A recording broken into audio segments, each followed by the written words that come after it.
Hello, I wanted to give a quick overview of how I use this National Number Knockout printable board as well as the tutoring group board that you can put on your wall in your class. As you can see, this is the standard National Number Knockout board from CC, and at the top I just put in the 6 different operations so that they can remember to try them all. And the thing that makes this board very user-friendly, especially when teaching new students, is this Exponents Grid over here. Of course, a brand new 9-year-old doesn't need to use any exponents, but it doesn't take them long to figure out that the big kids know something they don't, and they want to know what it is and how to use it. So I learned this at an essentials training that I went to, and I want to show you how it works. So right here, this gray line is x to the first power, which of course is the rolled numbers themselves. So let's say that we rolled a 3, a 4, and a 5. So when I was teaching this, I taught a different power each week once I taught the basic rules for knockout. So I taught them that anything to the 0 power is 0. And so after that point, I would have them put their rolled numbers here and remember that anything to the 0 power is 0, is 1. Excuse me. Anything to the 0 power is 1.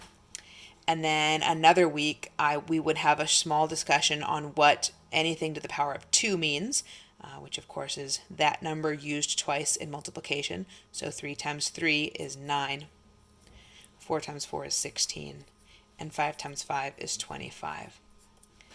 And so then they now have these numbers as options to use in their equations. And then another week, of course, the quicker students will quickly pick up that to the 3rd power means anything used 3 times, any number used 3 times in multiplication. So that this would be 27. You've caught me in the middle of summer. 5 times 5 is 125. My brain is not instantly remembering what 4 times 4 times 4 is.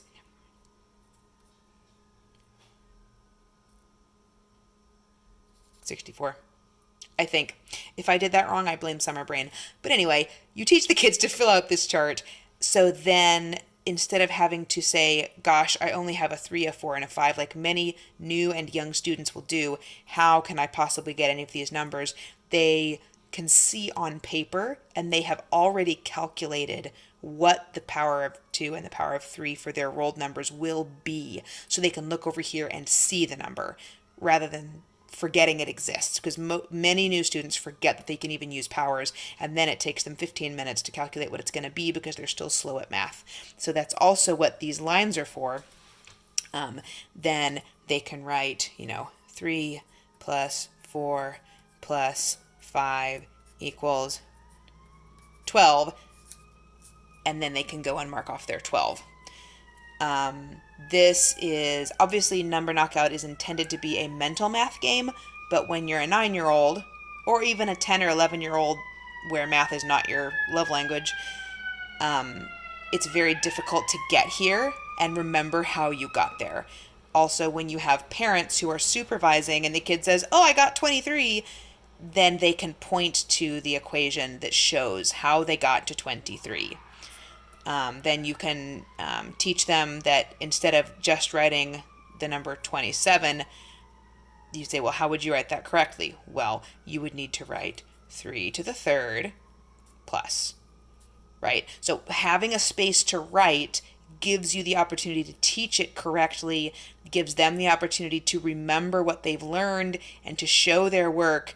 And then, of course, eventually you want them to get up to the mental math. Once they're a 3rd-year student, they can do this stuff in their head. They don't need to write it down, but this gives a training ground. When I printed these out, I put them in a page protector, and our class has these ultra-fine tip markers to write with. We use them for charts that are dry erase, and then they also work great for this, because they write, as small as a pen. It writes very nice and small. And then the other thing that I've done with this game for my challenge class for some games was I made a Battleship board. So it's just the regular knockout on the top and then this one on the bottom. and then they can sit head to head with another student. Whoops. And they can place their ships. You tell them which ships you want. You want a 3-holer, and you want a 2-holer, or whatever. Whoop, this one isn't writing currently. Oh, it's an old marker. Haha, last year's marker. There we go. They can place their ships down here. They can do their grid. They can do all their calculations, and then when they guess the other person's board, they can mark their strikes or their bombs or whatever they want. So that's a very, very easy folder game. So each one of these, I taped the page protector to the folder and left the end open so that, if I decided I wanted to play Battleship with something else at some point, I could just slide it in. But anyway, and so the Tudor board is just this exact thing, but blown up bigger, so that as you're teaching the concepts, you, with a wet erase marker, always use wet erase on the lamination, you and a wet erase marker can be demonstrating how this all works up on the board, and each kid has their own personal sheet and their dry erase marker on their page protector, and they can be either following along or copying what you write, depending on what you need in class. So I hope that's helpful. I hope this can make your National Number Knockout more fun and a little bit easier to teach, especially for new students. There we go. Happy schooling.